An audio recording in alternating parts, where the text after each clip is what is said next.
Good morning students, how are you? कैसे हो बेटा? I hope that all of you are good and fine.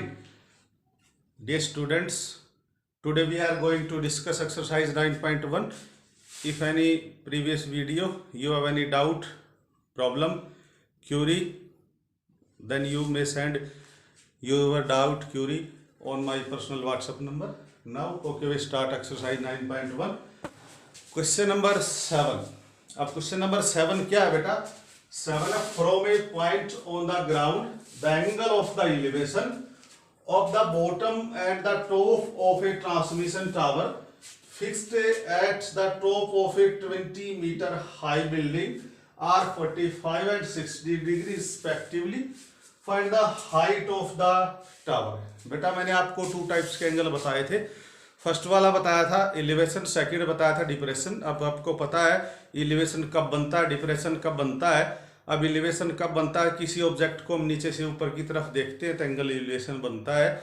और elevation जो angle बनता है ना, वो किसके लाइन ऑफ साइट और ग्राउंड लेवल मान के चलते हैं या ओरिजेंटल लेवल उसके बीच में बनता है. डिप्रेशन कब बनता है? अब डिप्रेशन एंगल जो बनता है वो ऊपर से किसी ऑब्जेक्ट को नीचे की तरफ देखते हैं तो एंगल ऑफ डिप्रेशन बनता है. ठीक है बेटा, ओके. अभी हम कंडीशन में आपको बता रहा हूं क्या क्या. From A point on the ground, यानी कि ग्राउंड पे कोई पॉइंट है बेटा. ग्राउंड पे पॉइंट बताया. From A point on the ground यानी कि ग्राउंड पे कोई पॉइंट है. अभी हमने क्या माना है कि ये कोई ग्राउंड लेवल बना दिया हमने. पॉइंट कौन सा मेजर किया है? ए. ये आप लिख लो ग्राउंड. ठीक है, ग्राउंड पे कौन सा पॉइंट? ए माना है. एंगल ऑफ द एलिवेशन यानी कि इस पॉइंट से, जो ग्राउंड के इस पॉइंट से बॉटम एंड टॉप. बॉटम का मतलब होता है नीचे वाले पॉइंट, नीचे वाला हिस्सा. टॉप का मतलब होता है ऊपरी हिस्सा जिसको हम कहते हैं. ऑफ ए ट्रांसमिशन टावर यानी कि टावर का ऊपरी पार्ट और बिलो पार्ट, ये दोनों होते हैं. ऊपरी पार्ट और बिलो पार्ट में क्या क्या कंडीशन है? At the top of a 20 meter high building यानी कि जो टावर जो लगा हुआ है, कहाँ लगा हुआ है? एक 20 मीटर हाई बिल्डिंग के ऊपर लगा हुआ. अभी आप देख रहे हो शहर में कई मकान ऐसे जिनकी छत पे टावर लगा हुआ होता है, तो वही कंडीशन इसने दी है. तो यहाँ पे हमने मान लिया ये वाला जो है वो 20 मीटर, इसको हमने बी नाम दे दिया, ये सी है. ये बिल्डिंग है कोई BC. BC be the building, और बिल्डिंग की हाइट कितनी है? 20 मीटर. बेटा ए बी जो है वो ग्राउंड है, बी सी है बिल्डिंग है, 20 मीटर इसकी हाइट है. और हमने माना जो सी डी जो है इस बिल्डिंग के ऊपर वो ट्रांसमिशन टावर है. सी डी कौन सा है? Transmission tower. ठीक है. अब ग्राउंड पे पॉइंट कौन सा था? ए. अब इसने कहा था फर्स्ट पे bottom.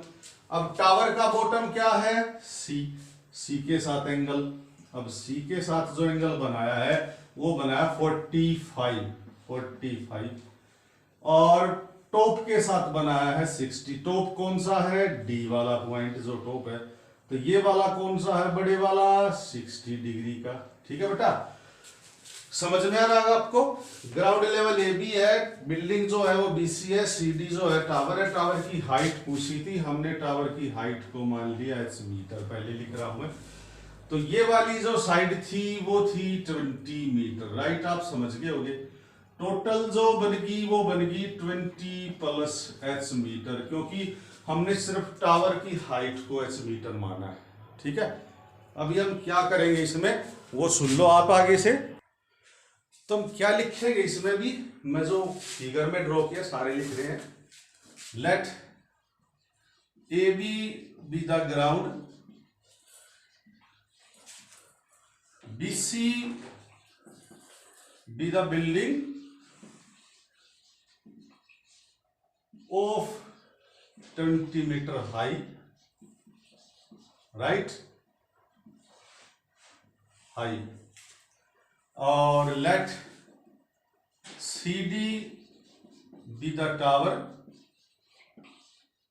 of height H meter. ठीक है. अभी बेटा ये वाली जो एंगल है वो 90 वाला है, क्योंकि बिल्डिंग और टावर जो होते हैं वो हमेशा हाइट के अकॉर्डिंग काम करते हैं. अब यहाँ पे दो राइट एंगल ट्राइंगल है, कौन सी आप वो देख रहे हो जिसमें राइट एंगल आना चाहिए और एक एंगल वैसे आना चाहिए जो मेंशन होता है। वैसे कौन सा एंगल है 45। 45 से कौन सी राइट बनी है ए बी सी। एक तो right angle triangle A B C है, एक है ए बी और डी। तो यहां पे लिखेंगे हम इन ट्राइंगल ए बी सी, यहां पे लिख लो आप angle B is equals to 90 और D A B equal to 40, D A B नहीं सी ए बी 45 का। ठीक है, अभी आपको फॉर्मूला मैंने ऑलरेडी बता ही रखा है, कौन सा है, पंडित बद्री प्रसाद हर हर बोले। बेटा ये वाला लगा दो। अब ये वाला आपको पता है किसका होता है, साइन का, ये कोस का, ये टेन का, ये अपना वर्क तैयार रखना। ठीक है, अभी हम क्या करेंगे, ये वाली साइड जो आप मेंशन करेंगे तो हाइपोटेन्यूज है, ये भी हाइपोटेन्यूज है, ये दोनों एंगल काउंट करोगे तो ये वाली पूरी साइड परपेंडिकुलर और ये बेस। ठीक है, अब बेस जो है वो दोनों ट्राइंगल्स में है, एबीसी में भी है और एबीडी में भी है। तो बेस को हम नॉर्मल वे में एक्स मान लेते हैं, कोई दिक्कत नहीं है क्योंकि दोनों में कॉमन है, तो बेस ही सॉल्व करेगा, बेस की हेल्प से निकालेंगे। तो इन ट्राइंगल एबीसी जो है वो सीएबी एंगल 45 का है।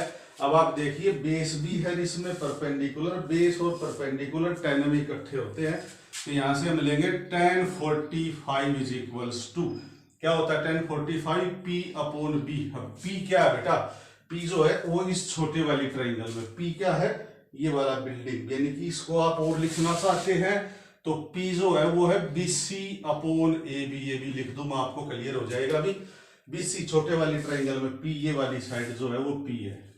अब ये है क्या 70, बेस x tan 45 1 होता है, ये भी आपको पता ही होगा, tan 45 डिग्री जो है 1 होता है। 20 upon x, it means x की वैल्यू जो है वो 20 मीटर हमें मिल गई। हमें x नहीं चाहिए बेटा, हमें चाहिए h। अब दूसरी वाली ट्राइंगल में आएंगे, दूसरी वाली कौन सी, in triangle A B D, यानी कि एक ट्राइंगल हमने 45 एंगल वाली ले ली, अब 60 वाली लेंगे, राइट एंगल ट्राइंगल होनी चाहिए। यहाँ पे आप लिखेंगे बी जो है इसमें 90 डिग्री का है। अब वही कंडीशन फिर tan 60 degree equal to tan क्या होता है P बाई बी। अब P क्या है, P है पूरी साइड यानी कि CD, B क्या है AB, ये दोनों है P बाई बी। अब CD क्या है, CD कंप्लीट साइड है 20 प्लस h, यानी कि यहां से यहां तक की जो है वो CD है, इसको मैंने लास्ट में लिख रखा है 20 प्लस h अपॉन b है x। tan 60 होता है √3, यहाँ पे वो लिख दो आप, tan 60 degree equal to √3 is equals to 20 plus h upon x। ठीक है बेटा, अब यहाँ पे आप क्रॉस कर लो, √3x is equals to 20 plus h, ये नंबर 1, ये नंबर 2। अब फ्रॉम फर्स्ट में, या फिर लिखो आप यूजिंग फर्स्ट। यूजिंग फर्स्ट का मतलब है x की वैल्यू को, अब x क्या है 20, x की वैल्यू को किस में पुट करना है, पुट इन सेकंड में। ठीक है बेटा, समझ में आ रहा होगा, x की वैल्यू को किस में पुट करना है, पुट इन सेकंड में। मैं थोड़ा सा जगह कम होने के कारण इसको इरेज कर देता हूं, आप लिखते रहना इसको। अब कंडीशन हमें क्या क्या मिली, यहाँ पे x को 20 रखना है, तो ये मिला हमें √3 ये था बेटा √3x is equals to 20 plus h। 20 को ट्रांसपोज कर दो, 20 √3 minus 20 equal to h, 20 common निकाल लिया, into √3 minus 1 equal to h। h क्या माना था, हाइट ऑफ किसकी, ट्रांसमिशन टावर, यानी कि आप लिखेंगे हाइट ऑफ ट्रांसमिशन टावर जो है वो मिल गई हमें बेटा 20 इंटू √3 माइनस 1 मीटर। ठीक है, क्वेश्चन नंबर 7 जो है कंप्लीट हो गया। अभी हम क्वेश्चन नंबर 8 स्टार्ट करेंगे, कोई डाउट है तो अपना क्लियर करते रहना।